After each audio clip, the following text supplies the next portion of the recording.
We grew Visa franchise in the first Trump administration. So we know how he was and we know how Biden was, and look at the history as a way to predict what the future might be like. An O1 visa denial rate barely moved. E2 visa denial rate barely moved. These non-immigrant categories that 90% plus of our clients apply for have among the highest approval rates of any visa category of people moving to the United States. So we're talking about a 90% approval rate that's been more or less equal over the last 10 years. Welcome back to another show, guys. We're here at the Visa Franchise Studios with Patrick Findauer. Patrick, welcome to the show. Thanks, Aladdin. How's it going? Doing well. Cool. But not everybody's doing well. Everybody's confused. A lot of people are confused, especially our audience. These are people who are looking to, move their businesses over here to the U.S., move their families here. Yeah, most of our clients. I mean, we're helping some people that are already here in the U.S., but I don't know, what would you say? It's 70% of our clients are coming from abroad. Correct. Some of them for the first time to the U.S. But yeah, if you're joining us, whether it's from the UK, Pakistan, Canada, thanks for listening in. I think we'll dispel some of the myths that we're hearing from our prospective clients on what Trump's doing and his policy on immigration and actions. Of course, because we have something very, very valuable here. We've been through a Trump term, as Visa franchise. But when you look at because I get to talk to a lot of prospects and people who want to work with us, we have a lot of discovery solution calls to look at, what kind of solution we can help them with. And I get to realize that people who I used to talk to a couple months ago, right now, those are, hey, Aladdin, I want to see, let the dust settle a little bit, and then we're going to resume our plans, which you can't judge anybody. I mean, of course, you would be nervous and you'd be a little cautious, but how much of it is real? How much, reasons you have there to be nervous about? Or how much of it is just media blowing things out of context, or people are confusing different visa categories, or putting all the immigrants into one basket? I guess that's what we want to talk about. So it's been, 2 to 3 months already, the Trump term. You've seen a lot of news. What do you make of it? He's doing what he said he would do. What I heard recently from a friend that resonated well, if Trump says something once, don't believe it. But if he says something 5 or more times, he's probably going to do it. Mm-hmm. So he said that he would deport illegal immigrants, especially those that committed crimes in the United States, and that's what he's doing. I wouldn't bucket, if you're watching this and you're looking to get an investor visa, talent visa, there's been no reports of him going after the over 100,000 investor visa holders, talent visa holders. I mean, if you add up all the E2 visa holders, O1 visa holders, EB5, EB2NIW, EB1A, it's probably 500,000 people. If not more. Zero reports of any of those visas being canceled or any of those folks being deported. Why? They're generally creating U.S. jobs and they're paying a lot of taxes. Why the hell would you deport one of those people? Yeah. What government would deport someone that's paying a lot of taxes, employing a lot of Americans? Once in a while, there will be a news story about someone that doesn't get their E2 visa renewed. This happened in the first Trump administration. Mm-hmm. And I dug in and I'm like, okay, I want to renew his E2 visa too. It was a struggling business, no Americans employed, making very little revenue, not making any money. He had 5 years to really prove out the business and hire Americans and share in this economy. He couldn't cut it, and he could invest in another business and apply for another E2 visa, but he chose to renew it based on this business that was failing, and he got denied. Yeah. So if you don't hire Americans, if you don't pay taxes here, you could have trouble on the renewal. But in most cases for the E2 visa, you have 5 years to make it happen. Yeah. No, I mean, it is interesting. Well, we live here and we work in the industry, so we kind of know certain things. But most people who are thinking about, starting this journey, which is one of, if not the most important decision that they have taken in their lives, apart from, the real big deals like family and marriage and all the other things. Obviously, people are a little frightened, but that's our job. That's why we're here. We're here to, shed some light onto how much of it is real. So you've been through what? Obama, Trump, we launched, Biden. We had Trump. the first Visa franchise client like 20 days before Trump's first inauguration, very early in 2016. So, we grew Visa franchise in the first Trump administration. So we know how he was, and we know how Biden was, and you just have to look at the history as a way to predict what the future might be like. An O1 visa denial rate barely moved. E2 visa denial rate barely moved. These non-immigrant categories that 90% plus of our clients apply for have among the highest approval rates of any visa category of people moving to the United States. So we're talking about a 90% approval rate that's been more or less equal over the last 10 years. So with Trump, went down 3%, and sometimes it actually went up, and there were years that it was better than Biden for those categories. So, if you're coming here, you're an entrepreneur, maybe you're a first-time entrepreneur, or you're already an established entrepreneur, you have a business in Canada, Pakistan, wherever, and you're looking to grow and create U.S. jobs, doors open. We've had a flawless record besides one blip on the radar, a denial in London for the E2 visa that I'm sure we'll overcome. Besides that, smooth sailing for E2 visa approvals. Yeah. Well, let's take a different angle here, Patrick. You're American. You were born here. You've seen the election campaign and, Trump's stance on immigration. And, we've been through the entire election campaign and the rhetoric as well. And it was all about, America first. We're going to bring back jobs. We're going to make sure that we have a strong border. We're going to make sure that, we deport criminals and stuff like that. But although there is, quote unquote, that tough stance on immigration, sometimes... Certain immigration, correct you. Yeah. He said on a podcast, All-In podcast, he wants to staple a green card to the diploma when people graduate from a U.S. university. He did. That's correct. And what I was getting at, I guess, is when you look at his immediate cabinet, starting with his wife, Melania. His wife's an immigrant. His, the vice president, J.D. Vance, his wife, I believe, daughter immigrants. Yeah. You have a lot of people that are first or second gen. Elon, Vivek, Kash Patel. Yeah. Think about it.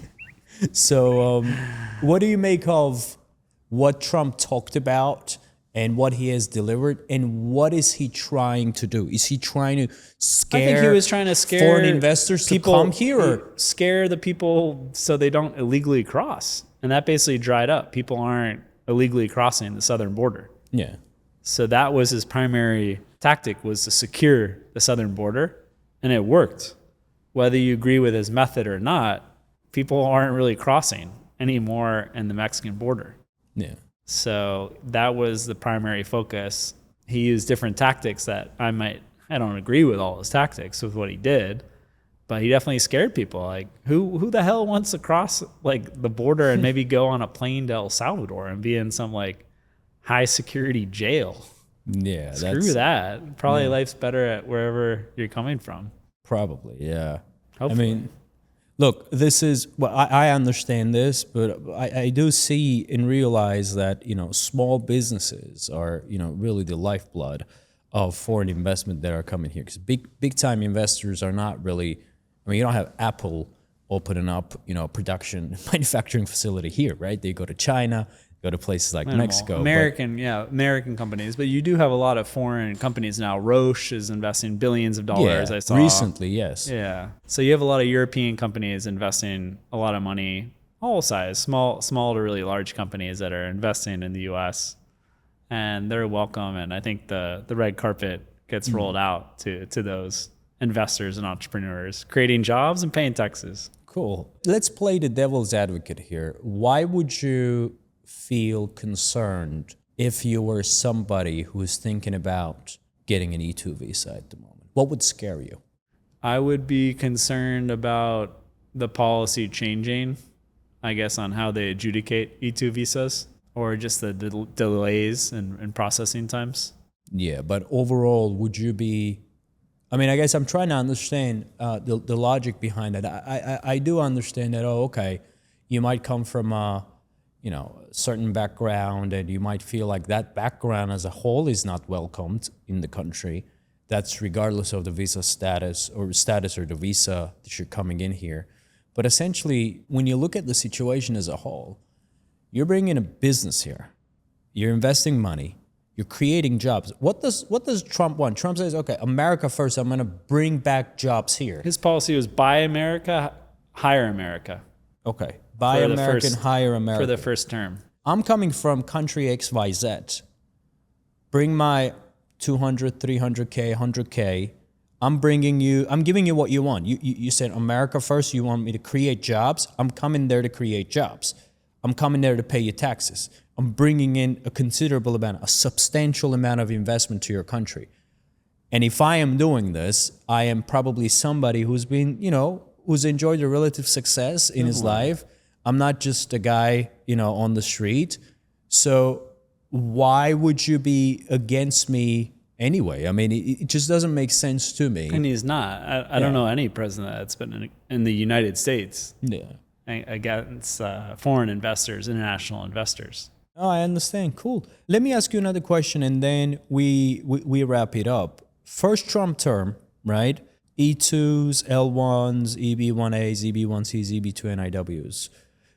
What was the sentiment like back then? Like first year 2016, first year of Trump term, completely unknown. So we do have very few clients that are seeking the L1 visa, but he did clamp down on L1 visas, particularly from India, because there was a lot of fraud happening for L1 visas. That was the only category out of all the categories that you mentioned and all the ones that we work with that there was any serious scrutiny and lowering of the approval rate. But I mean, E2 visas were really smooth sailing, and the approval rates fluctuated from the mid 80s to the low 90s. And same thing for the O1 visa that you came on for successful entrepreneurs and talented individuals. Okay, so you've been through 4 presidents and doing this over a decade with Visa franchise, and even you got the prior experience to it, the EB5 and Definitely. funds and been working at JP Morgan before that. So people who are watching us right now, maybe somebody who's on the fence and he's thinking about coming to the US, he's been planning and planning and planning.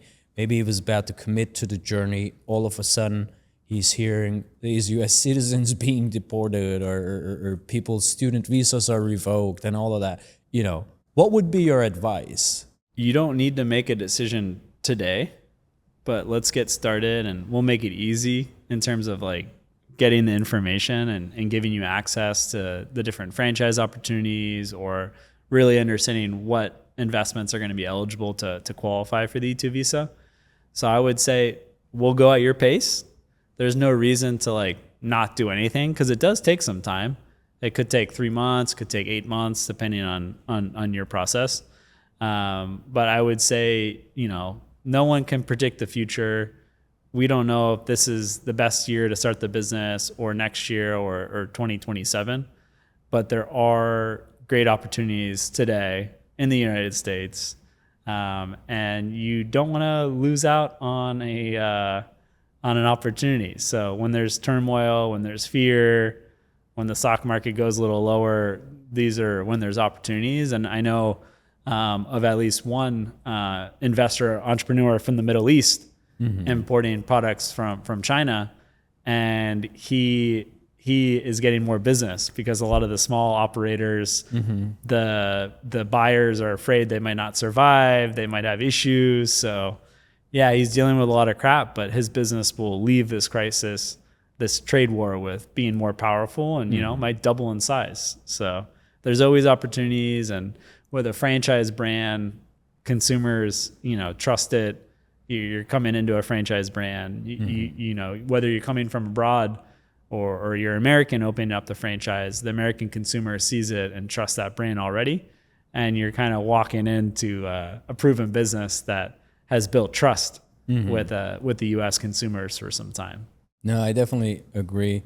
But from a very humble perspective, I get to really think in a certain way.